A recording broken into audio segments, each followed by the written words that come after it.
Education is the passport to the future, for tomorrow belongs to those who prepare for it today.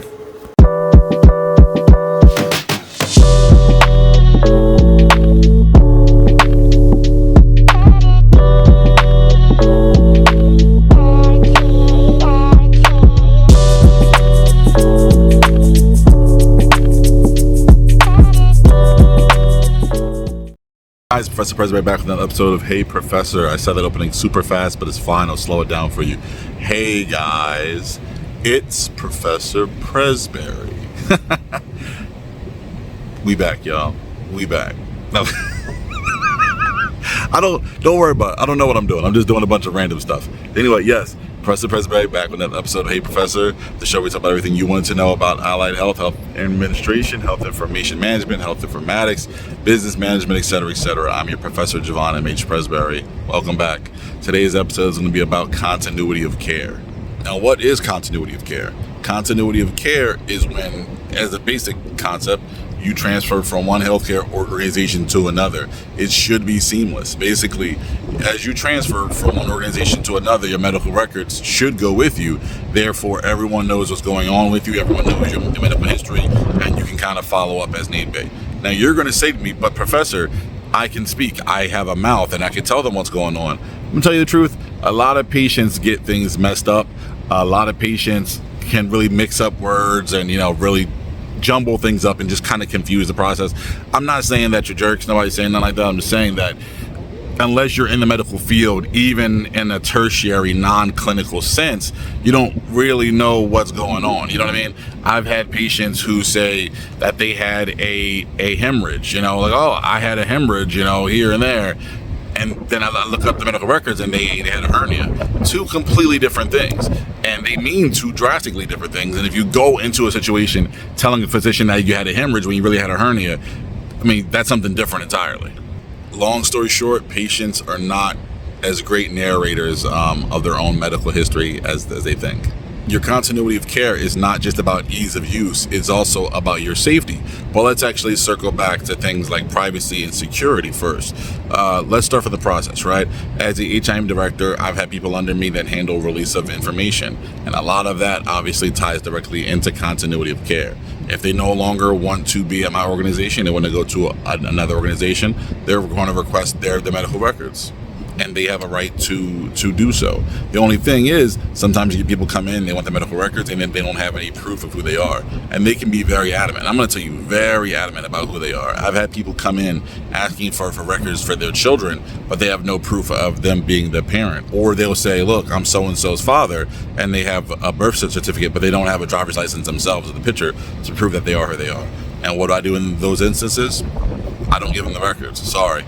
It doesn't matter how strongly you feel. It doesn't matter how much you yell, how much you curse, or how much you punch the glass, which is bulletproof, by the way.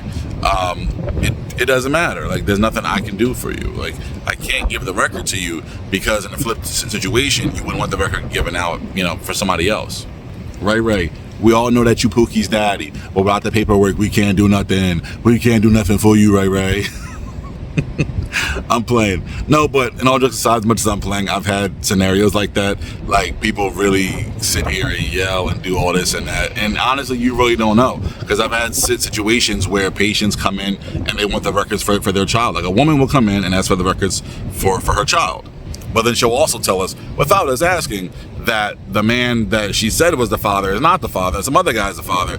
It gets crazy. So we just be like, nah, everything gotta be on paper. Everything gotta be like straight. You know what I mean? Like, we have to be able to verify who you are to give you those records. And you have to have a legitimate reason for having them.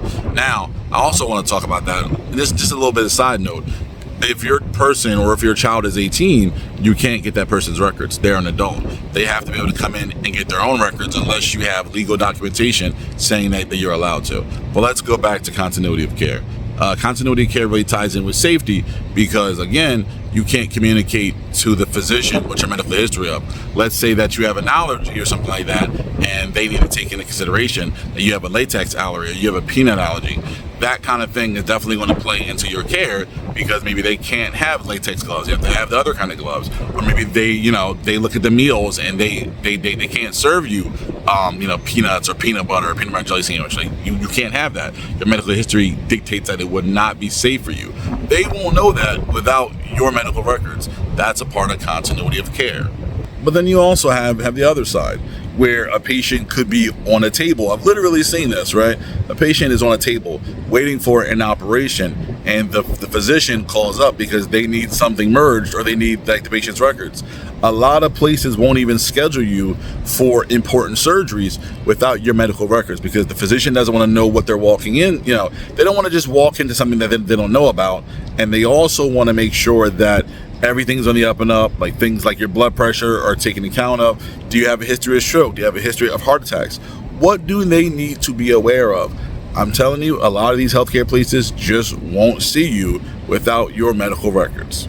Like I said, continuity of care is very important, because a lot of physicians, a lot of doctors' offices, not only will they not see you to treat you, they won't even, schedule you for an appointment without your medical records. They won't give you any surgeries without your medical records. They won't even give you any medications without your medical records, because they don't know what they're walking into. Because it's kind of them flying blind. And like I said, they're not going to take you at your word. They're not going to take you at face value to say, okay, like, Javon said he has a history of a heart attack. Yeah, they might write that down, but they're going to be like, I need to see his medical records. Clinicians speak their own different language, and they trust other clinicians. That's why, there's a kind of a repertoire between people who are clinical. They're speaking a different language in a sense, and they trust their own clinical knowledge to really talk about what is pertinent and to maybe reference those things to one another. Because like I said, believe me, there's a big difference between saying that you had a hemorrhage and you had a hernia. Okay, guys, Professor Presbury, I think I've covered everything for just the basics of continuity of care. We may do a follow-up in the future. You have a good one. Bye-bye.